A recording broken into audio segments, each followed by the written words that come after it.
Hello दोस्तों, this is my YouTube channel career Tak classes. आज मैं आपका अपने इस यूट्यूब चैनल में स्वागत करता हूं और आज मैं इस वीडियो में जियोग्राफी की ये मेरी नेक्स्ट वीडियो होगी। पहले मैं एक वीडियो अपलोड कर चुका हूं और मैं इस वीडियो में आपको उसमें पढ़ाया था, उससे आगे बढ़ूंगा। और मैंने बताया था कि इस वीडियो में हम ब्रह्मांड की उत्पत्ति या ब्रह्मांड का अध्ययन उसके बारे में समझेंगे। तो चलो स्टार्ट करते हैं। तो सबसे पहले हम देखेंगे कि ब्रह्मांड की उत्पत्ति से पहले हम देखते हैं कि हम जियोग्राफी पढ़ रहे हैं यानी भूगोल। तो उसमें देखेंगे कि भूगोल किसे कहते हैं। तो भूगोल हिंदी के दो शब्द से मिलकर बना है, भू प्लस गोल। भूते आवास होता है भूमि का, और गोल माने पृथ्वी, या पृथ्वी के अध्ययन को क्या कहते हैं, भूगोल कहते हैं। उसके बाद आगे बढ़ते हैं कि ब्रह्मांड किसे कहते हैं, ब्रह्मांड। तो उसके बारे में समझते हैं कि ब्रह्मांड कहते किसे हैं। आज हम उसी के बारे में बात करेंगे, ब्रह्मांड के बारे में, कि ब्रह्मांड की उत्पत्ति कैसे हुई थी। तो हम देखेंगे ब्रह्मांड किसे कहते हैं। तो ब्रह्मांड हमारे चारों तरफ फैले पदार्थ, हमारे चारों तरफ फैले पदार्थ, और उसमें उसके चारों तरफ फैली ऊर्जा को ही हम क्या कहते हैं, उसको ही हम ब्रह्मांड कहते हैं। क्या कहते हैं, ब्रह्मांड कहते हैं।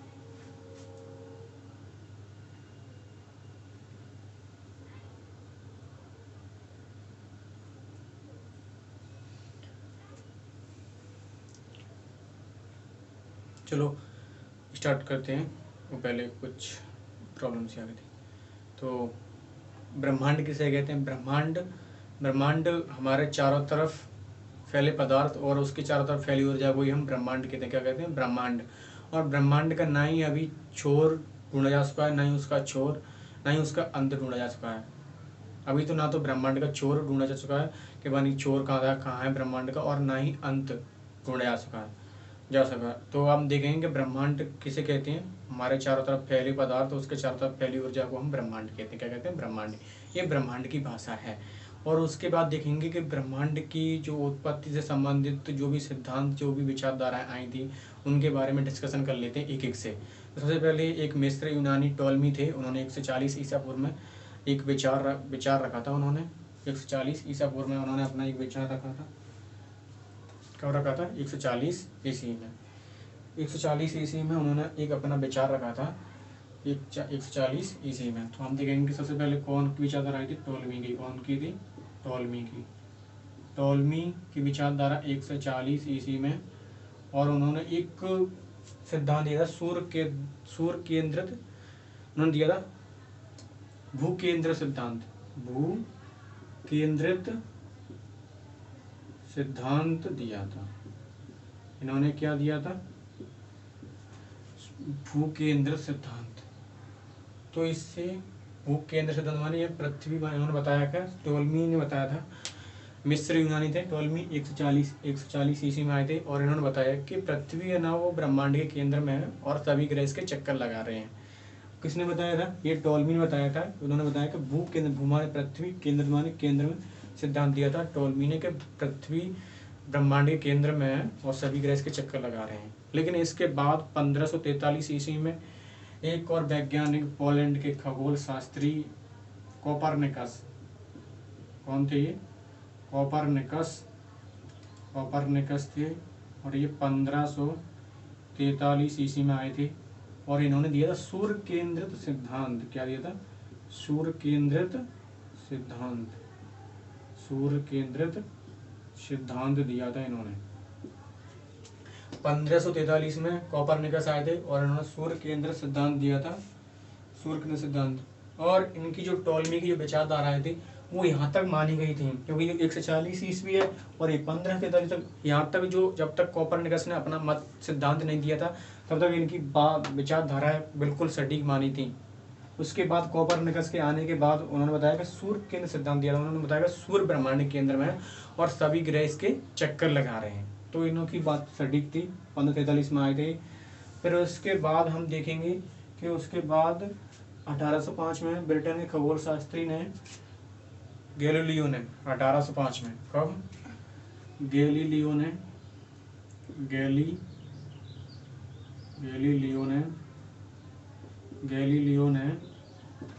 1805 में दूरबीन का आविष्कार किया था। किसका, दूरबीन का आविष्कार किया था इन्होंने, दूरबीन का आविष्कार। दूरबीन का आविष्कार किया था और इन्होंने दूरबीन की सहायता से अध्ययन किया और इन्होंने बताया कि सौरमंडल आकाशगंगा का एक अंग है। किसका? सौरमंडल है ना, हमारा ये सौरमंडल सोलर सिस्टम, वो आकाशगंगा का ही एक भाग है। इन्होंने गैलीलियो ने दूरबीन की सहायता से अंतरिक्ष का अध्ययन कर लिया था, पूरी अंतरिक्ष का अध्ययन कर लिया था और उन्होंने बताया कि हमारा जो सौरमंडल है ना, सौरमंडल जो हमारा सौरमंडल है ना, सौरमंडल वो आकाशगंगा का भाग है। किसका? आकाशगंगा का भाग है। इस आकाशगंगा के बारे में हम डिस्कशन करेंगे। इसके बाद ब्रह्मांड की उत्पत्ति के बारे में करेंगे। इनके बीच मत आए थे, तब से ही ब्रह्मांड के ऊपर अध्ययन हो रहा है, तो उनके बारे में हम पढ़ रहे हैं। एक था अमेरिकी विद्वान आया था हवेल। कौन आया था? हवेल। 1925 में। कब आया था? हवेल। अमेरिकी विद्वान था ये हवेल। 1925 में एडमंड हवेल, इसका नाम हवेल का, एडमंड हवेल। तो 1925 में ये आया था और इसने बताया था कि ब्रह्मांड का व्यास 250 करोड़ प्रकाश वर्ष है। इसने क्या बताया था कि ब्रह्मांड का जो व्यास है ना, क्या ब्रह्मांड का व्यास है ना, वो 250 करोड़ प्रकाश वर्ष है। कितना है? 250 करोड़ प्रकाश वर्ष है। तब से ही ये ब्रह्मांड अध्ययन की दृष्टि में अध्ययन करने के लिए सब लोगों ने इस पर मत रखे थे। 250 करोड़ प्रकाश वर्ष है। इस प्रकार ब्रह्मांड अध्ययन की दृष्टि में आया। इसके बाद उन्होंने अपना मत दिया था कि ब्रह्मांड का जो व्यास है 250 करोड़ प्रकाश वर्ष है। इसके बाद जो ब्रह्मांड है वो अध्ययन की दृष्टि से सामने आया और उस पर अध्ययन किया।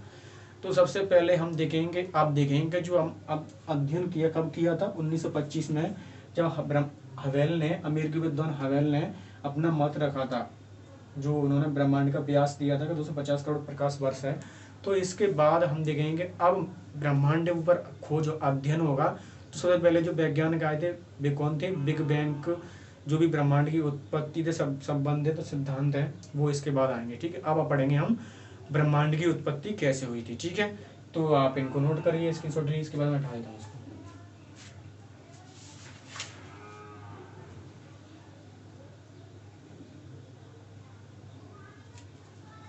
चलो मैं इनको हटा देता हूँ, फिर हम पढ़ते हैं ब्रह्मांड की उत्पत्ति।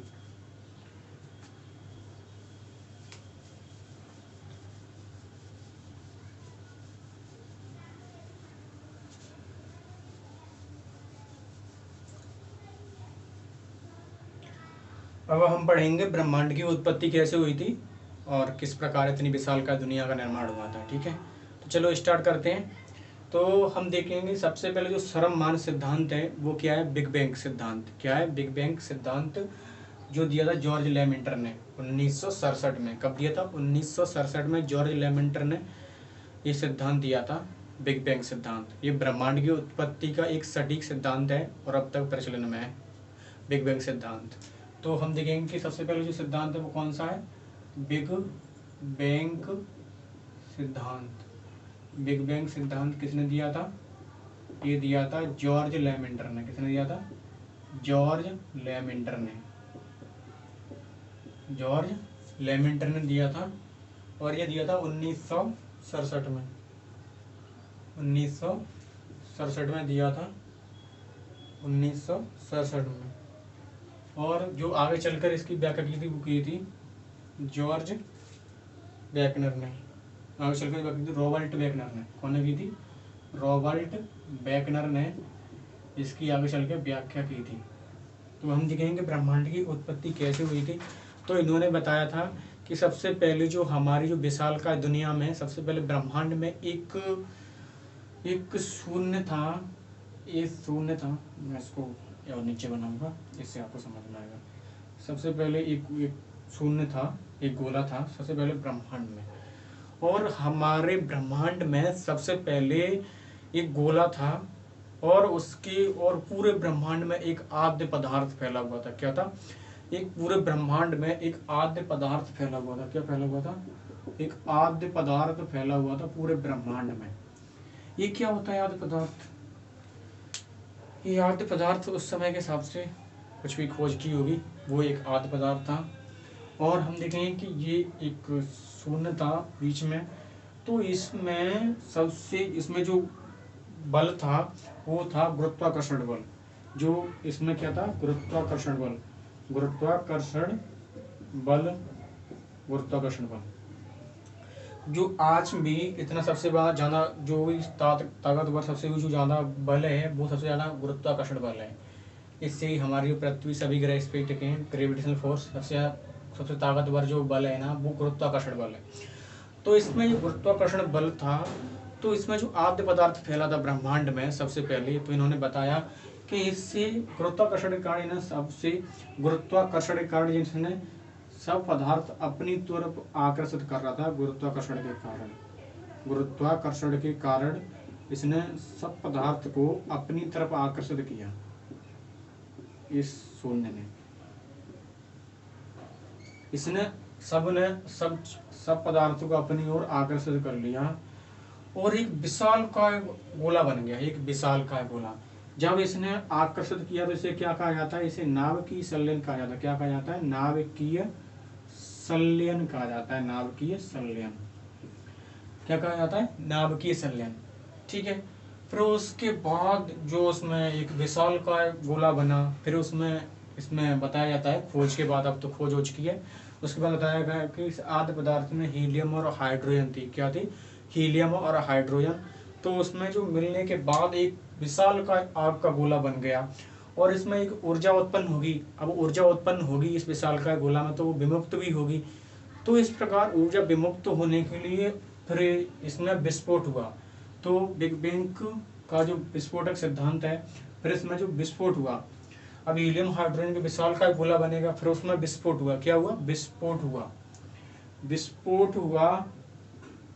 विस्फोट तो ये हुआ था 13.7 अरब वर्ष पहले। कब हुआ था?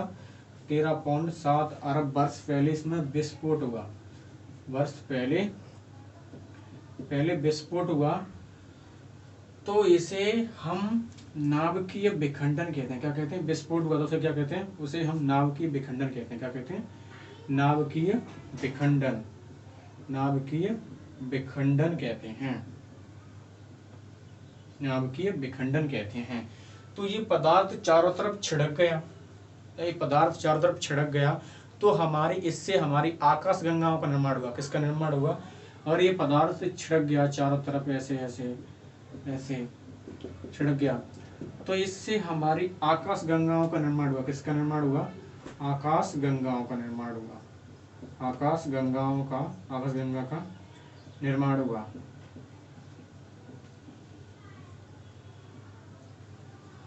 और इसमें आद्य पदार्थ था, तो आकाश गंगा का निर्माण हुआ और इससे ही हमारी आकाश गंगाओं में नाभिकीय संलयन या पदार्थ का गुरुत्वाकर्षण कारण उसने फिर नाभिकीय संलयन किया। फिर उसके बाद हमारे सोलर सिस्टम यानी सौर मंडल का निर्माण होगा। सौर मंडल की उत्पत्ति होगी इसी पे। फिर उसके प्रकार उसमें भी गुरुत्वाकर्षण बल लगेगा, फिर उसमें हमारे ग्रहों की उत्पत्ति होगी। इसी प्रकार हमारे इस ब्रह्मांड की विशालकाय ब्रह्मांड की उत्पत्ति हुई। और इसके बारे में जो भी सिद्धांत दिए वो उसके भी प्रमाण भी दिए हैं कि किस प्रकार एक आग का गोला विस्फोट हुआ उसमें और एक विशालकाय ब्रह्मांड की उत्पत्ति हो गई और हमारे आकाशगंगा का भी निर्माण हो गया। फिर उसके बाद हम देखेंगे कि इस ब्रह्मांड की उत्पत्ति हुई और किसने दिया था ये बिग बैंग सिद्धांत?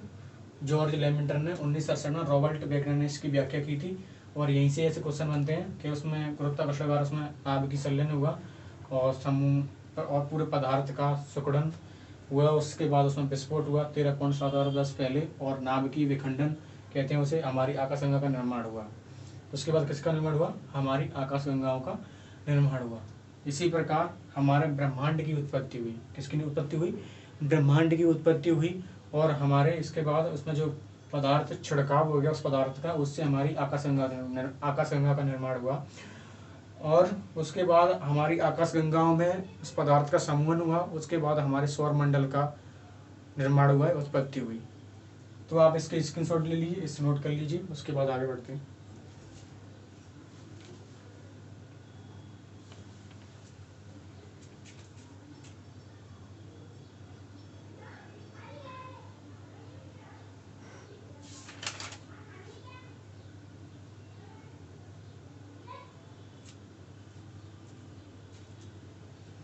चलो मैं इसको हटा देता हूँ, फिर उसके बाद आगे बढ़ते हैं।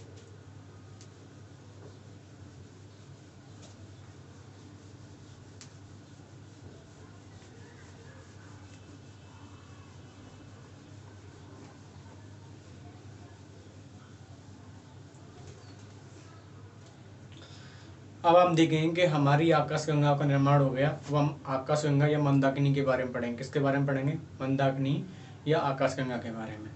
तो चलो स्टार्ट करते हैं हम। आकाशगंगा या मंदाकिनी, आकाशगंगा या मंदाकिनी, आकाशगंगा या मंदाकिनी।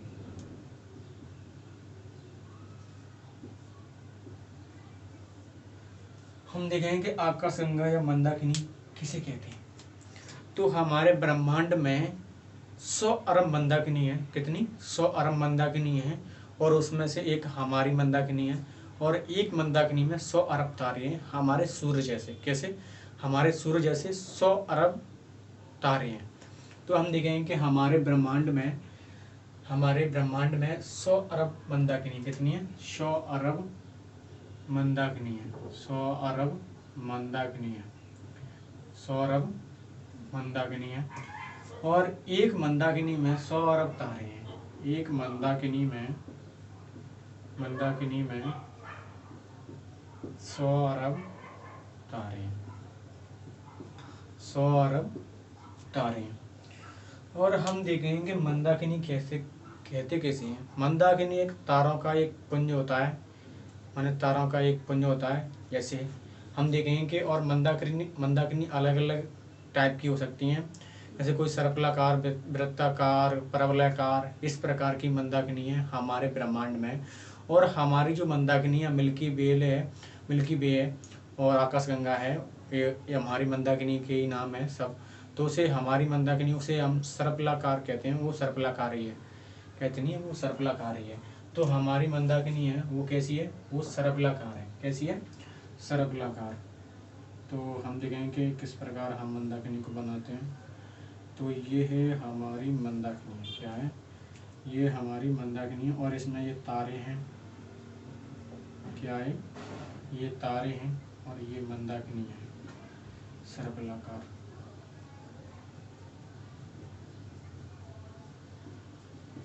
ये हमारी मंदाकिनी है। क्या है? मंदाकिनी। तो हम देखेंगे कि एक मंदाकिनी में 100 अरब तारे होते हैं। क्या होते हैं? 100 अरब तारे होते हैं। 100 अरब तारे होते हैं।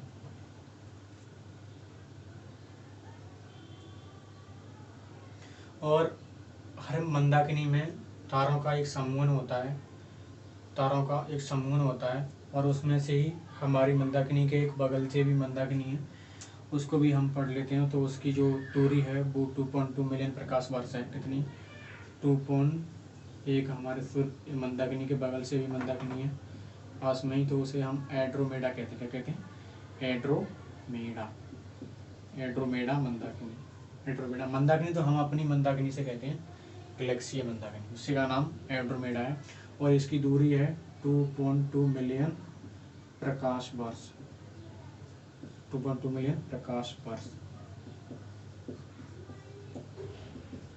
तो हम अब बात कर लेते हैं इस मंदाकिनी के बारे में, कुछ फैक्ट जो एग्जाम में पूछे जाते हैं उनके बारे में।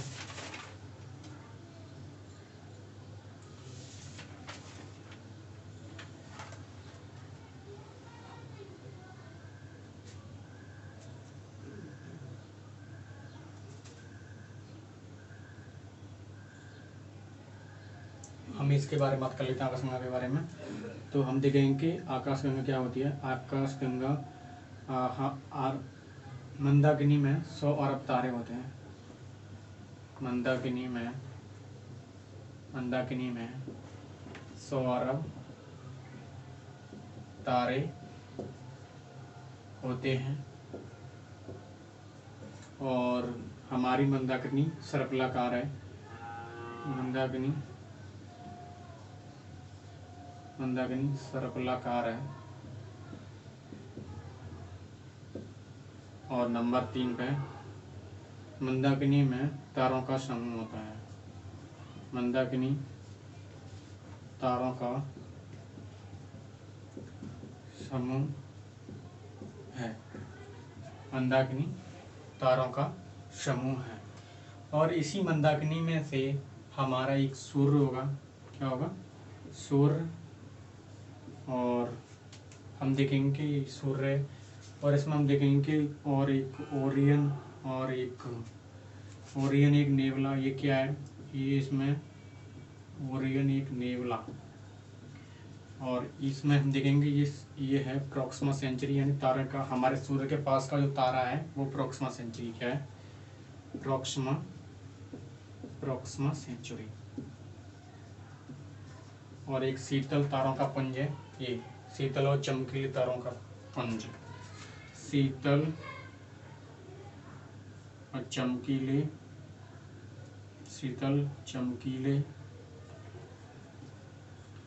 तारों का पुंज हमारी मंदाकिनी में ये। और ये सूर्य है, और इसके ये बगल के पास में ही एक तारा है सूर्य की तरह ही, वो प्रोक्सिमा सेंचुरी। और ये ओरियन नेबुला शीतल चमकीले तारों का एक पुंज है हमारी मंदाकिनी में। ये हमारी मंदाकिनी है।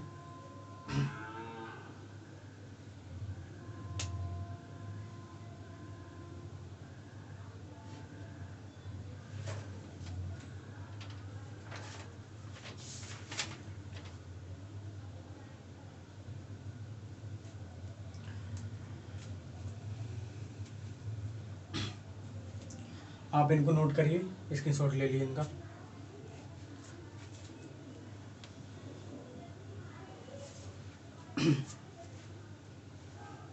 और आज इस वीडियो में इतना ही, और इसके बाद हम अगली वीडियो में आगे बढ़ेंगे, और उसमें हम स्टार्ट करेंगे सौर मंडल की उत्पत्ति कैसे हुई, और सौर मंडल के बारे में, बिल्कुल पूरे ग्रहों के बारे में, और सौर मंडल, हम सौर सिस्टम या सौर मंडल, सौर परिवार के बारे में पूरे में पढ़ेंगे उसमें। और हम देखेंगे ग्रह और उपग्रह और उनकी उत्पत्ति कैसे हुई और किस प्रकार हुई थी। ठीक है, तो आप